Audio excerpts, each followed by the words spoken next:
Commander Vextal's cybernetic arm made a soft whirring sound as he lifted the water glass to his lips. The metal fingers moved with practiced precision, but Lieutenant Mordin could see the slight tremor that ran through the old warrior's frame. Battle scars covered half of Vextal's face, and his left eye had been replaced with a glowing red optical implant that constantly adjusted its focus. The interview room was stark and cold, typical of hegemony military facilities. 2 chairs, 1 table, and walls lined with soundproofing material. Mordin had requested this meeting months ago, desperate to understand how the mighty hegemony empire had suffered its first major defeat in over 2 centuries. "Commander, the Academy needs to understand what happened during the Human War," Mordin said, his voice carrying the enthusiasm of youth. His uniform was pristine, unmarked by combat. "Our tactical simulations show we should have crushed them. In weeks, they barely had interstellar travel for 50 years. Vextal set down his glass and studied the young officer. Mordin reminded him of himself before the war, confident, eager, believing in hegemony superiority. The old commander's remaining organic eye, a pale blue that seemed almost human, fixed on the lieutenant with an intensity that made Mordin shift uncomfortably. "Tell me what you know about Earth, Lieutenant," Vextal said slowly. "Standard briefing materials, sir. 3rd planet from a yellow star.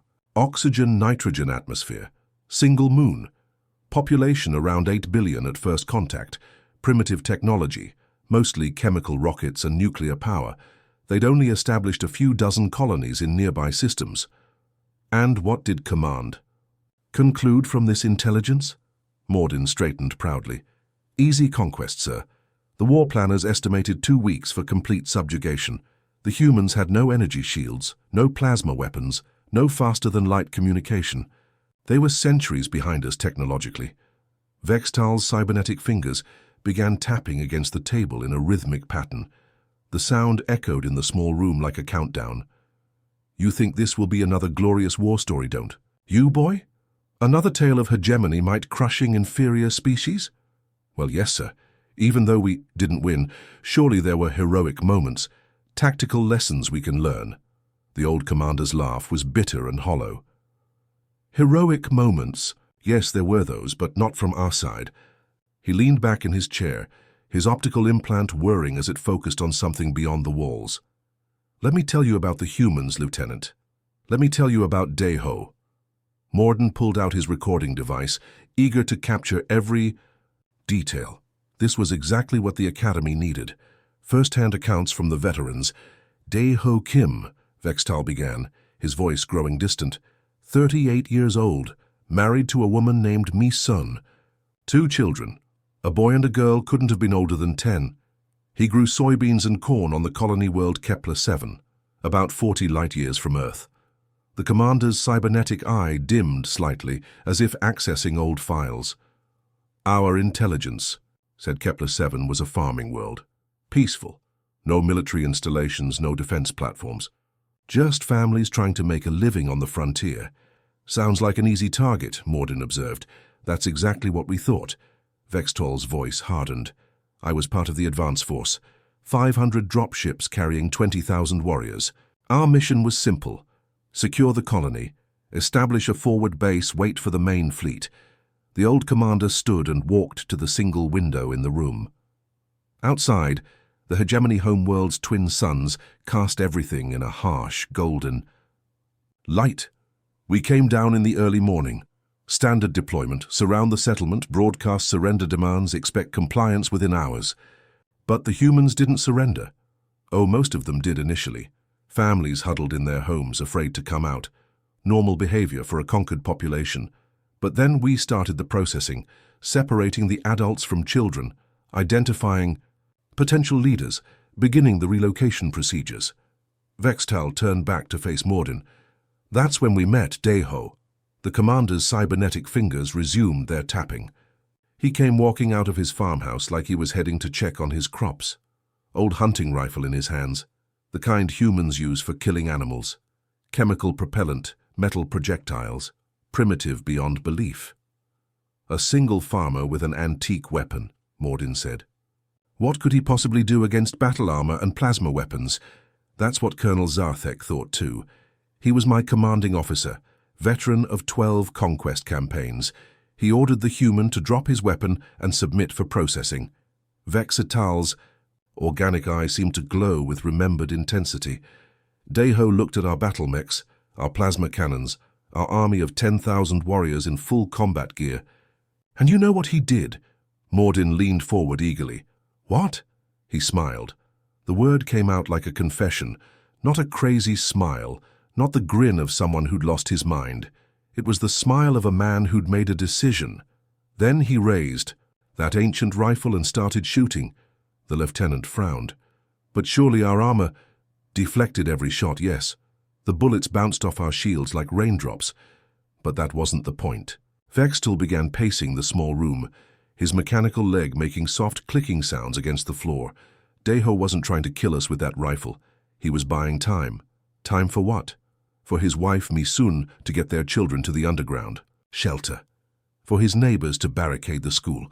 For the colony's communication array to send a warning message to Earth. The commander's voice grew quieter. One farmer, with one primitive weapon, held off an entire battalion for 6 hours. Mordin's recording device captured every word as Vex'Tal continued. We threw everything at that farmhouse. Plasma bolts, concussion grenades, battle mechs. Deho just kept moving, kept shooting, kept us focused on him instead of the rest of the settlement. 6 hours against a battalion. That seems impossible.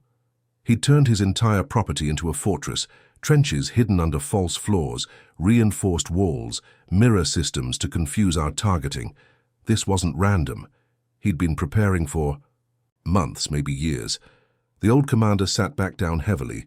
When we finally breached his farmhouse, we found him in the basement, dead, clutching a detonator in his hands. He'd rigged his entire property with fertilizer explosives, the same chemicals he used to grow his crops. Mordin's excitement was starting to fade as the reality of the story sank in. He destroyed his own farm. Took out half our forward. Units when it went up. 300 hegemony warriors killed by farming chemicals and scrap metal. But that wasn't even the worst part. Vex'Tal's cybernetic fingers had stopped tapping. Before he died, Deho had recorded a message. What kind of message? A warning to every human colony in the sector. Complete tactical analysis of our weapons, our armor, our deployment patterns. Everything he'd observed during those 6 hours of fighting. By the time we'd secured Kepler-7, every human settlement within 50 light-years knew exactly how to fight us. The room fell silent except for the soft humming of Vex'Tal's cybernetic implants. Finally, Mordin spoke up. Surely that was just one exceptional individual? One crazy human who got lucky? Vex'Tal's laugh was completely without humor. That's exactly what we thought too. Colonel Zarthek filed his report, called it an anomaly. Command agreed. Just one unstable human who'd caused unexpected casualties. Nothing to worry about. The old commander's optical implant focused directly on Mordin with mechanical precision. We were so very, very wrong. Lieutenant Mordin watched. As Commander Vex'Tal's cybernetic fingers drummed against the table, each tap echoing like a distant explosion. The old warrior's organic eye had grown distant, lost in memories that clearly brought him no peace. 3 weeks after Kepler-7, Command decided we needed a different approach, Vex'Tal continued, his voice carrying the weight of years. The mining world Titan III had valuable crystalline deposits that powered our faster-than-light engines. Intelligence reported a small human research station there, maybe 200 colonists, mostly scientists and engineers.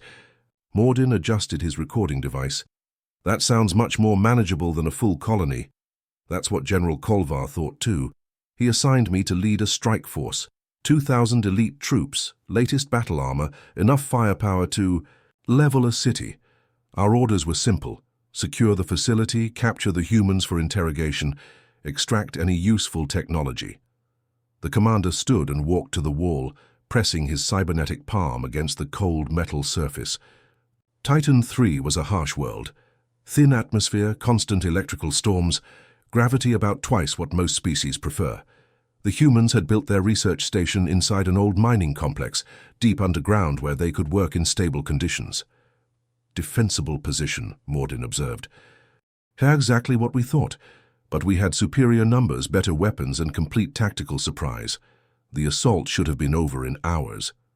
Vextal's optical implant whirred as it focused on something beyond the wall. We dropped from orbit during a lightning storm, using the electrical interference to mask our approach. Perfect execution. The old commander turned back to face the lieutenant. The human facility was exactly where intelligence said it would be. Multiple levels carved into solid rock, connected by maintenance tunnels and ventilation shafts.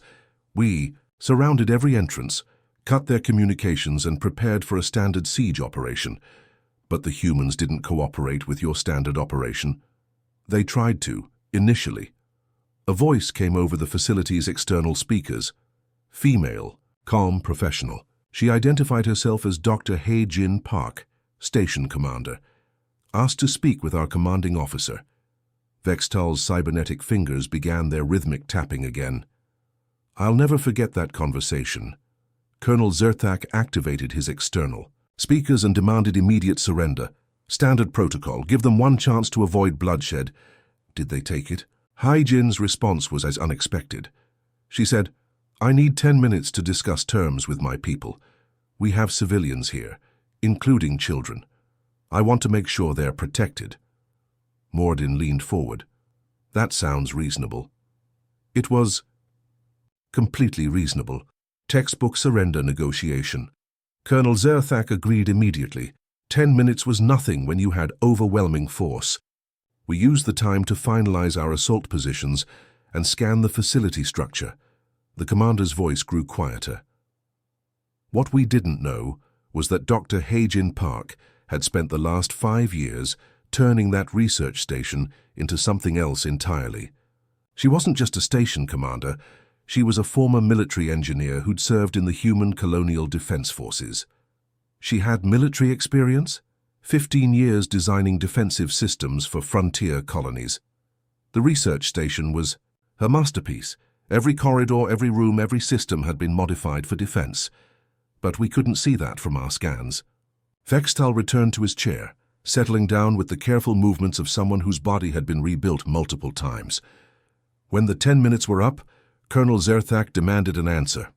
Hae-Jin's voice came back over the speakers, still calm, still professional.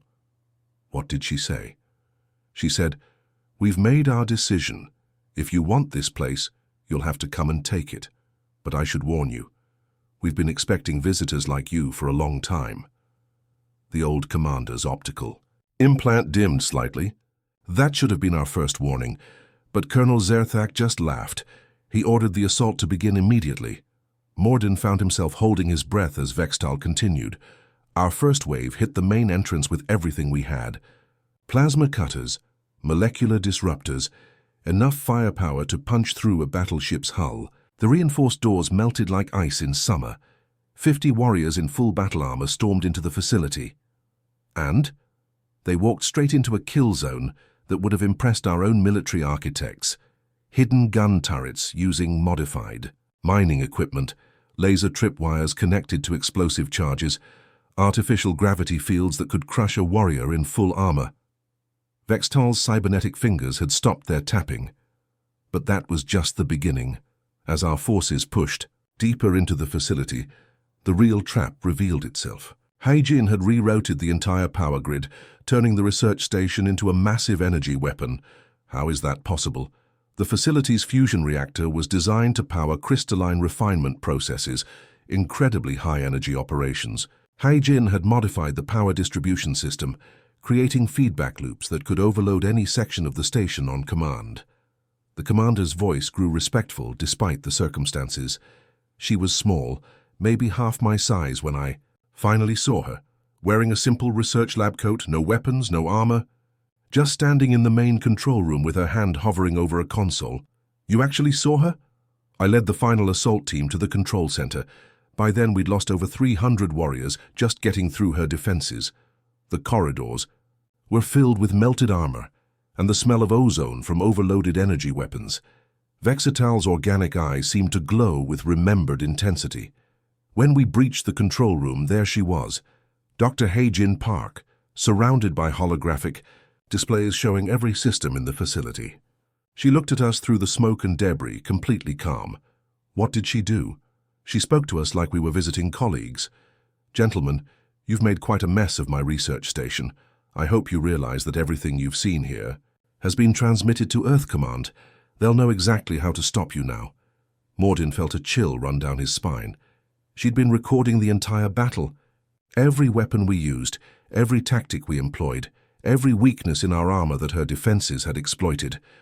All of it broadcast to human military networks throughout the sector. The old commander's cybernetic hand clenched involuntarily. "Colonel." Zerthak demanded that she surrender and turn over the transmission codes. Hei-Jin just smiled and said, "You want this place? Come and take it. But you should know, I've been saving the best for last." What did she mean? The entire facility was one massive bomb. She'd rerouted the fusion reactor's containment system, pressurized the gas lines throughout the complex, and rigged the artificial gravity generators to create a cascade failure. One command from her console, and the whole place would go up, like a miniature star. Vextal stood again, pacing to the window. We tried to rush her, but she'd positioned herself perfectly. Her finger was already on the detonation switch. One wrong move and we'd all die together. "Did you try to negotiate?" Colonel Zerthak offered her everything: safe passage for the civilians, freedom for the research staff, even territorial concessions. Hei-Jin listened to every offer, nodding thoughtfully. The commander's voice dropped to almost a whisper. Then she said, "Thank you for the generous terms, but you don't understand humans very well, do you? We don't surrender when our families are threatened. We make sure the threat can never hurt anyone else." She activated the bomb? The explosion could be seen from orbit, a column of fire that reached into the upper atmosphere. Every human in that facility died instantly, but they took 400 of our best warriors with them. The blast was so intense that it cracked the planet's bedrock for kilometers in every direction. Mordin's recording device captured the long silence that followed. Finally, he spoke up. They killed themselves just to hurt you." Vextal's laugh was bitter. "That's what I thought at first. Senseless suicide born from primitive desperation. But I was wrong, Lieutenant. Dead wrong." "What do you mean?" "That wasn't suicide, boy. That was warfare. Strategic sacrifice designed to achieve maximum tactical advantage. Hei-Jin knew that her death would save thousands of human lives by giving Earth Command the intelligence they needed to fight us effectively." The old commander's optical implant focused directly on Mordin. "And we were starting to understand that we'd picked a fight with something we didn't comprehend. A species that could turn love into a weapon and make extinction a choice rather than a defeat." The silence in the interview room stretched for several minutes as Commander Vextal stared out at the distant stars. His cybernetic eye made soft, whirring sounds as it automatically adjusted to track the movement of orbital defense platforms across the sky.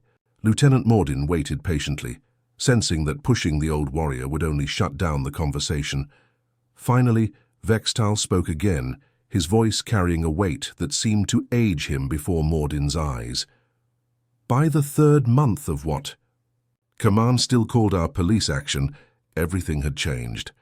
The humans weren't just fighting back anymore, they were learning from us. Learning how, sir? Every battle, every engagement, every piece of wreckage we left behind became a classroom for them. Our plasma weapons, our shield generators, our faster-than-light communication systems. They studied it all." The commander's cybernetic fingers resumed their nervous tapping. Intelligence reports started coming in that should have been impossible. Human ships using modified versions of our own technology, sometimes more efficiently than we used it ourselves. Mordin frowned. But they were centuries behind us technologically. How could they adapt so quickly? That's what Admiral Terkoth asked when he took command of the Third Fleet. He was convinced the previous commanders had simply been incompetent. The Admiral was a veteran of 20 successful campaigns, Zephyrian rebellions, Valdris territorial disputes, the crystalline entity conflicts. He'd never lost a battle. Vextal turned from the window, his optical implant focusing on the lieutenant with mechanical precision. Terkoth decided to end the human problem once and for all. He assembled the largest battle fleet in hegemony history, 2,000 warships, including 12 dreadnoughts and the flagship Eternal Dominion, enough firepower to crack a planet in half. That sounds like overwhelming force. It was supposed to be. The target was the Proxima Centauri system, 3 human colonies with a combined population of 50 million. Intelligence suggested they had maybe 200 defense ships, outdated models with basic weapons. Admiral Terkoth planned to make an example that would terrify every human settlement in the galaxy.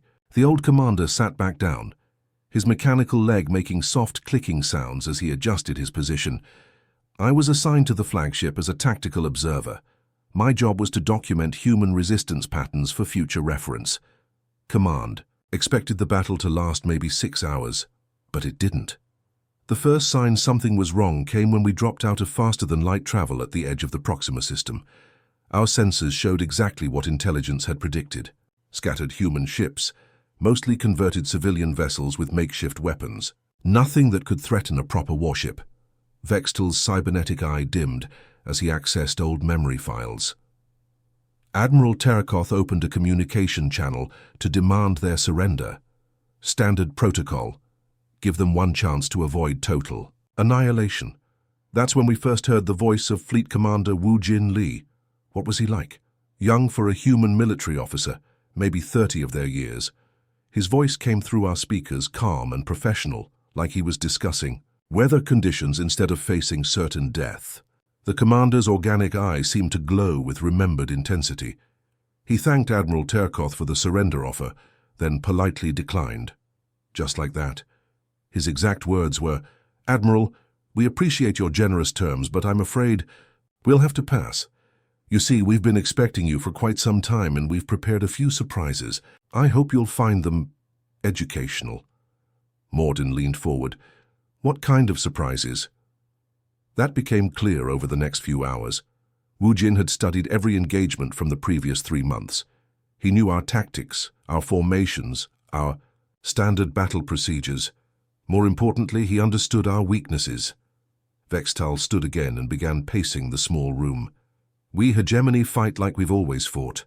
Massive formations, overwhelming firepower, direct confrontation. It served us well for centuries against species who fought the same way. But humans don't fight like other species."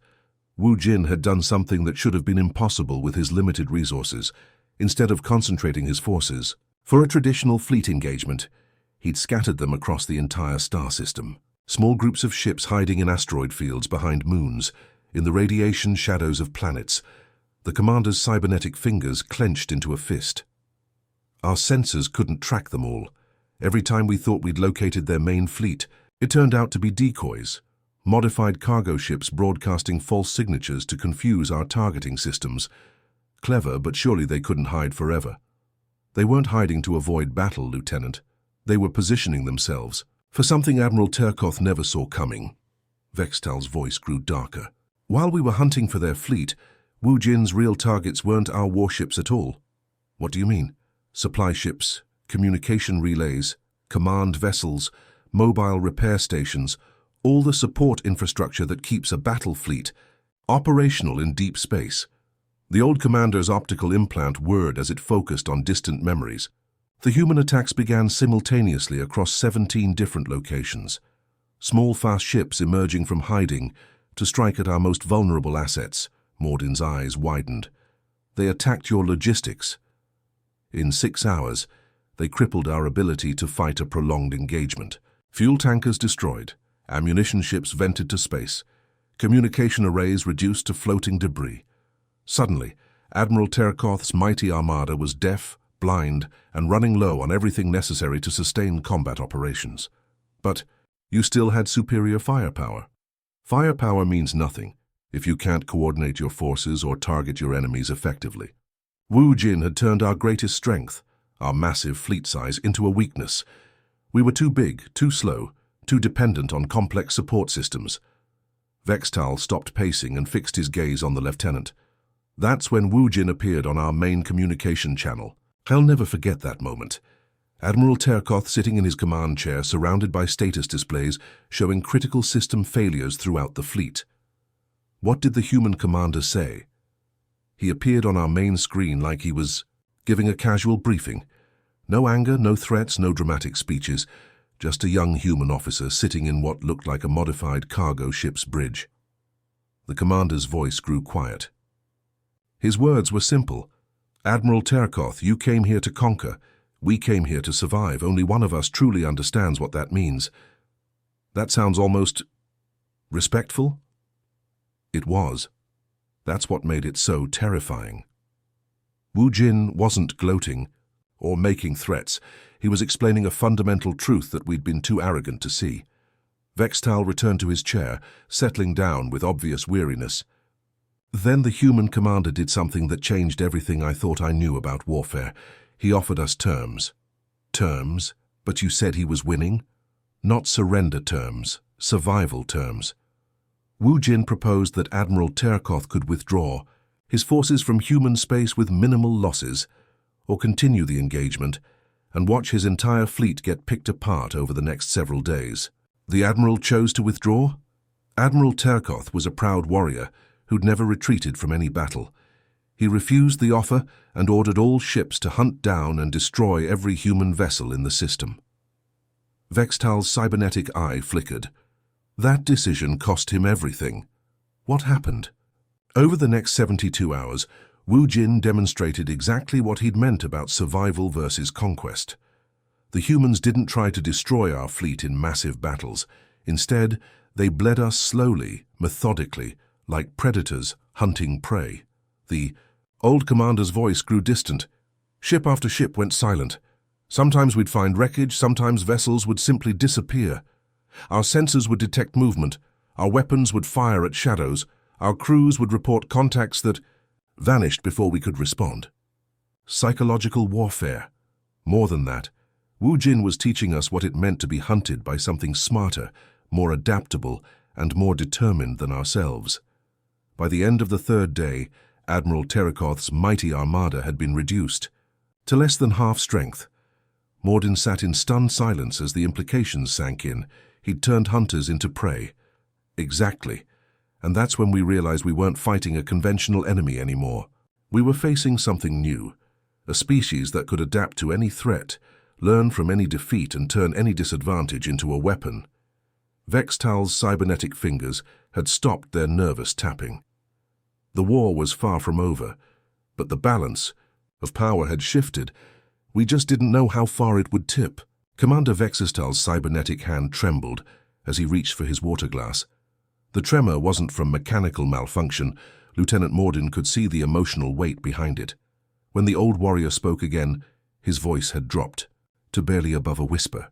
6 months into the war, Supreme Commander Drakmor decided to end things once and for all. The human resistance was spreading across dozens of star systems, and our casualties were mounting beyond acceptable levels. The High Council demanded a decisive victory. Mordin adjusted his recording device, sensing they were approaching something significant. What did Command decide? Operation Final Dawn, a direct assault on Earth itself using every available ship in the hegemony fleet, over 5 million warriors, 3,000 warships, including our most powerful dreadnoughts. The largest military operation in our species' history. Vextal's optical implant flickered as he accessed old tactical files. The plan was simple. Establish a forward base on Earth's moon, use it as a staging ground for orbital bombardment, then land ground forces to secure the planet. Intelligence suggested Luna had been completely evacuated. Perfect for our needs. That sounds like solid strategy. It should have been. Luna was tidally locked to Earth, no atmosphere to interfere with our operations, and close enough to provide constant fire support for the invasion. Our advanced scouts confirmed the intelligence. No human activity, no defense installations, no signs of life. The commander stood and walked to the wall, pressing his organic palm against the cold surface. I was assigned to the Assault Command, Ship Vengeance of Koltar, part of the first wave to establish the lunar base. We dropped out of faster-than-light travel at the edge of Earth's solar system on a Tuesday morning, their local time. How did it look? Exactly what we expected. Earth hung in space like a blue jewel, surrounded by its massive defense fleet, nearly 20,000 ships arranged in protective formations. Luna sat dark and silent, waiting for us to claim it. Vextal's cybernetic fingers began their familiar tapping pattern. Supreme Commander Drakmor was confident. The human fleet was impressive for their technology level, but they were still using modified versions of our own weapons. We had numerical superiority, better armor, and centuries of combat experience. So you landed on the moon? The operation went perfectly. 300 ships touched down on Luna's surface within the first hour, establishing defensive perimeters and construction sites for our base facilities. No resistance, no complications, no sign that humans had ever been there. The old commander's voice grew distant. That's when we met Dr. So-Young Choi, not in person, of course. She was already dead by the time we understood what she'd done. But her work spoke for itself. What kind of work? For 8 months, while we were fighting her people across the galaxy, So-Young had been living alone on Luna. A single human scientist with a small team of engineers working in hidden facilities, on the moon's dark side.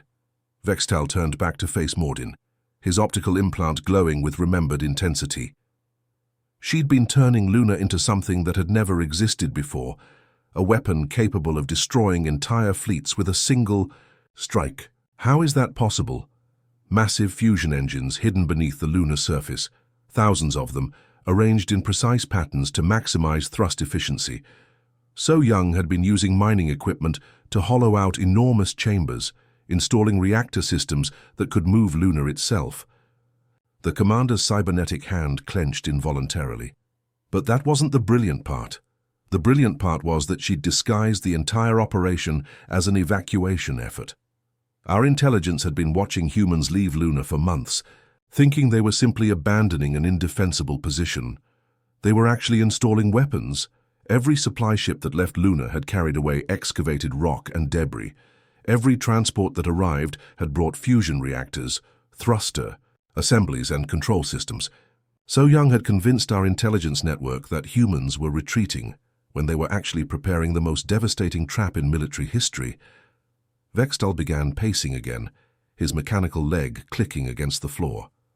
The first sign something was wrong came 12 hours after we'd established our base. Seismic sensors started detecting massive power buildups beneath Luna's surface. Then the tremors began. Tremors? The entire moon was shaking. At first, our engineers thought it was tectonic instability caused by our landing operations. Then, the fusion signatures appeared on our sensors, thousands of them, all activating simultaneously across Luna's far side. The old commander's voice grew quieter. That's when So-Young's final message reached us. She'd pre-recorded it weeks earlier, knowing she wouldn't survive to deliver it personally. What did she say? The transmission came through on all frequencies, impossible to block or ignore. So-Young appeared on our communication screens wearing a simple white lab coat, standing in what looked like a control room carved from solid rock. Vextal's optical implant dimmed as he recalled the memory. She was small, maybe 1.6 meters tall, with graying hair and tired eyes. She looked like someone's grandmother, not a military strategist. But her words changed. Everything. What were her exact words? She said, "To the hegemony forces currently occupying Luna, my name is Dr. So-Young Choi, Director of Lunar Defense Operations. You are standing on the surface of humanity's final answer to your invasion. I want you to know that what happens next isn't personal. It's simply necessary." Mordin felt a chill run down his spine. She was going to attack while your forces were on the surface? That's what we thought initially. Supreme Commander Drakmor ordered immediate evacuation of all personnel from Luna, but So-Young wasn't finished speaking. The commander's voice cracked slightly. She continued, "I've spent the last 8 months turning Luna into a kinetic weapon capable of destroying any fleet in Earth's orbital space. But I want you to understand something about humans that you've clearly missed during this war." What did she mean? So-Young looked directly into the camera with eyes that held no anger, no hatred, just absolute determination. She said, "We don't fight to win battles. We fight to protect our families. And sometimes protecting your family means making sure the monsters can never hurt anyone else, no matter what it costs." Vexital stopped pacing and stood perfectly still. That's when we realized Luna wasn't aimed at our ships on the surface. It was aimed at our main fleet, hanging in space between Luna and Earth. She was going to crash the moon into your fleet. Worse than that, Earth's defense fleet was positioned in the same orbital space, ready to engage our forces when the invasion began. So Young's plan would destroy both fleets simultaneously, 20,000 human ships along with our 3,000 vessels. The commander's cybernetic hand trembled as he continued. Supreme Commander Drakmor tried to negotiate. He opened communication channels, offering complete withdrawal from Earth's solar system in exchange for calling off the attack. So Young listened to every offer. Did she accept? Her response was simple. Commander, you've spent months killing my people across the galaxy. You've destroyed entire colonies, murdered millions of innocent families. Did you really think we would trust you to honor any agreement? Vextal's voice became almost inaudible. Then she said something that still haunts me. I have a daughter, named Minji. She's 7 years old and she loves to draw pictures of flowers. I won't let her live in a galaxy where creatures like you exist. She activated the lunar engines. The fusion reactors fired simultaneously, pushing Luna out of its stable orbit. But So Young had designed the trajectory perfectly. Luna wouldn't just crash into our fleet. It would pass through the entire formation at maximum velocity, destroying everything in its path. The old commander sat down heavily. We had maybe 30 minutes before impact. Some ships tried to escape, but Luna's mass was so enormous it created gravitational distortions that trapped most vessels in the impact zone. What about the human fleet? They knew exactly what was coming. Every human ship had received coded orders weeks earlier. When Luna began moving, they were to maintain position no matter what. 20,000 vessels with nearly 500,000 crew members, all staying in formation to ensure our destruction. Mordin's voice was barely audible. They sacrificed their entire fleet. So Young's final transmission came just before impact. She was still in her control room, manually guiding Luna's trajectory to ensure maximum effect. The chamber was shaking, a part around her, but she stayed at the controls. Vextal's cybernetic eye flickered with moisture that shouldn't have been possible. Her last words were directed at Earth. Tell Minji that Mommy made sure the monsters can't reach her. Tell her to keep drawing flowers because flowers are proof that beautiful things can grow anywhere. Then Luna impacted the fleet. The explosion lit up half the solar system. 3.5 million hegemony warriors died in seconds, along with nearly 500,000 humans. Luna itself was shattered into debris that formed a ring around Earth, a permanent memorial to the price of human determination. The interview room fell silent except for the soft humming of Vextal's cybernetic implants. Finally, he spoke again. That's when we understood what we were really fighting. Humans don't just fight to win battles, Lieutenant. They fight to ensure their enemy can never threaten anyone they love, no matter what it costs them personally. Mordin stared at his recording device, trying to process the magnitude of what he'd heard. The war ended after that? How could it continue? We'd lost our entire invasion fleet, and every remaining human in the galaxy knew exactly what their species was capable of. The message was clear. Attack humanity, and they'll make sure you can never attack anyone again. Vextal's organic eye focused on the young officer with laser intensity. So Young Choi saved Earth by destroying the moon her daughter used to gaze at through her bedroom window. That's the kind of enemy we chose to fight, boy. That's why we sued for peace. Commander Vextal remained motionless for several long minutes after describing So Young's sacrifice.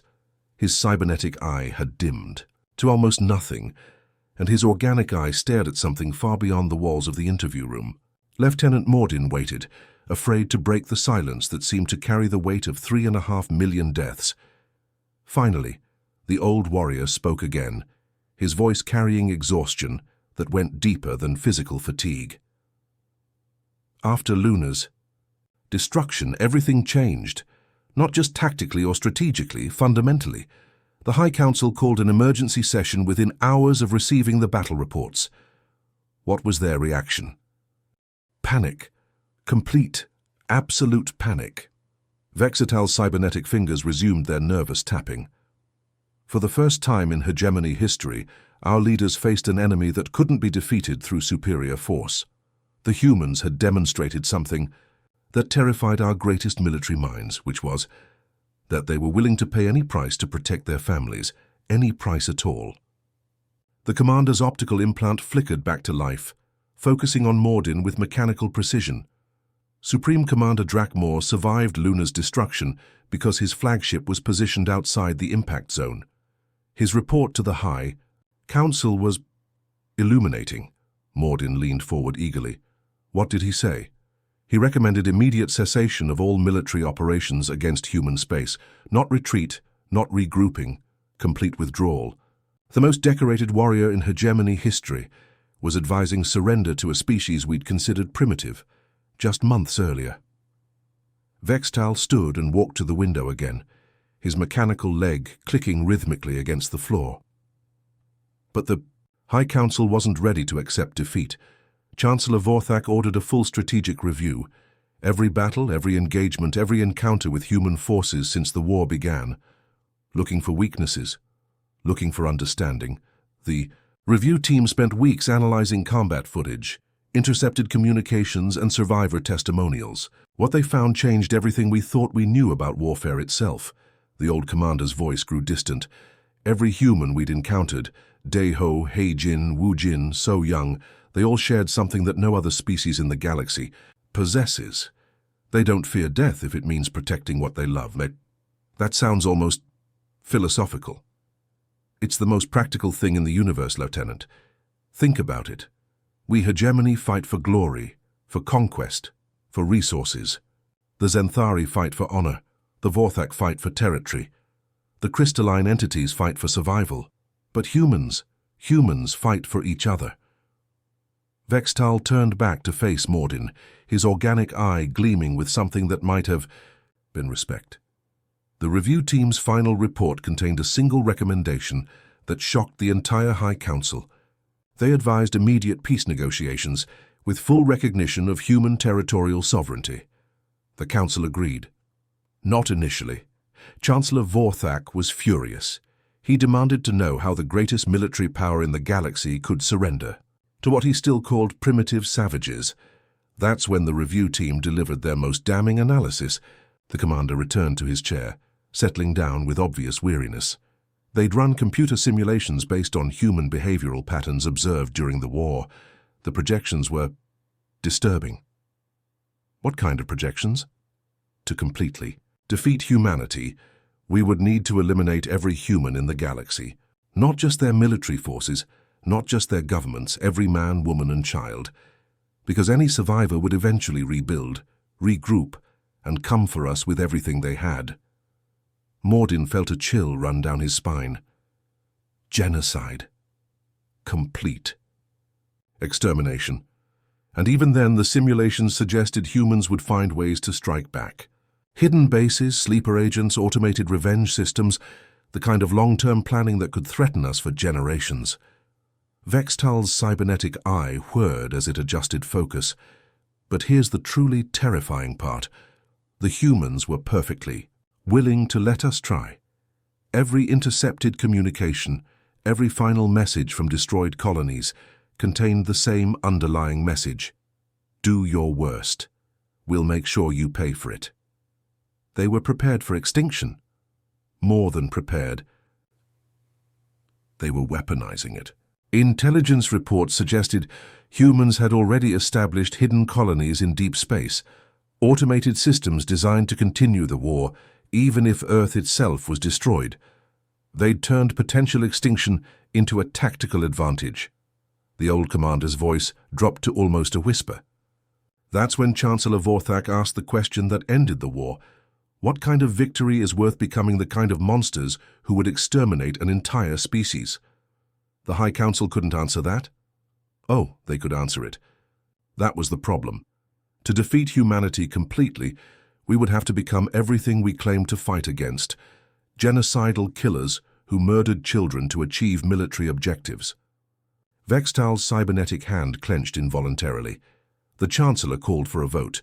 Complete extermination of humanity or immediate peace negotiations. The vote wasn't even close. unanimous agreement for peace talks. Because they couldn't stomach genocide? Because they realized that winning against humans would cost us everything that made victory worthwhile. We'd have to destroy our own moral foundations to achieve military success. The commander stood slowly, his cybernetic joints creaking with age and damage. The peace negotiations began 3 weeks later. Human representatives arrived in a single, unarmed ship. Their lead negotiator was a woman named Ambassador Park Min-seo. Any relation to Dr. So-young? Her sister. She sat across from our negotiation team wearing a simple black dress and spoke in the same calm, professional tone we'd heard from every human throughout the war. Vextal walked toward the door, then paused. Ambassador Park's opening statement was remarkable in its simplicity. She said, "We didn't want this war, we never wanted to fight you, but you forced us to show you what we're capable of when our families are threatened. Now you know. The question is, what do you want to do with that knowledge?" What did the hegemony choose? Peace, immediate withdrawal from all human space, recognition of human territorial sovereignty, and establishment of permanent diplomatic relations. The treaty was signed within a month. The old commander's optical implant focused on Mordin one final time. "Do you want to know the real reason we sued for peace, Lieutenant? It wasn't because humans were stronger or smarter than us. It wasn't because they had better technology or superior tactics. Then why? Because we realized that to defeat humanity, we would have to kill every single one of them. And they were perfectly willing to let us try, knowing it would cost us our souls in the process." Vextal's voice carried a weight that seemed to age him before Mordin's eyes. "The humans taught us that there are worse things than losing a war. Sometimes winning one can cost you everything that makes victory worthwhile. So, the hegemony just gave up. We chose to remain who we are rather than become what defeating humanity would have required us to become. That's not giving up, Lieutenant. That's wisdom." The commander placed his cybernetic hand on the door control. "Remember this lesson, young Mordin. In a galaxy full of warriors, conquerors, and survivors, the humans are something else entirely. They are the species that turns love into a weapon and makes extinction a choice rather than a defeat. Will we ever fight them again?" Vextal paused at the threshold, his scarred face turning back toward the lieutenant. "The hegemony will never fight humans again, not because we can't win, but because the price of victory would turn us into the very monsters we once claimed to fight against. And that's why you're telling me this story? So you understand what we learned too late, that some enemies are too dangerous to defeat, not because of their strength, but because of what defeating them would do to us." The door slid open with a soft hiss. As Commander Vextal prepared to leave, he delivered his final words. "The humans are still out there, Lieutenant, building, growing, exploring the galaxy. They're not our enemies anymore, but they're not our friends either. They're something far more important. They're our reminder of what we chose not to become." As the door closed behind the scarred veteran, Lieutenant Mordin sat alone in the interview room. His recording device had captured every word, but he knew the real lesson would stay with him long after the official report was filed. The glorious war stories he'd expected had become something far more sobering, a lesson about the true cost of victory and the price of remaining human in an inhuman galaxy. The young officer stared at the stars visible through the small window, wondering if somewhere among them, human children were still drawing pictures of flowers, while their parents stood ready to move moons to protect them. The thought was both terrifying and oddly comforting. He understood now why the hegemony would never fight humans again. Some victories were too expensive to purchase, and some enemies too dangerous to defeat. The end.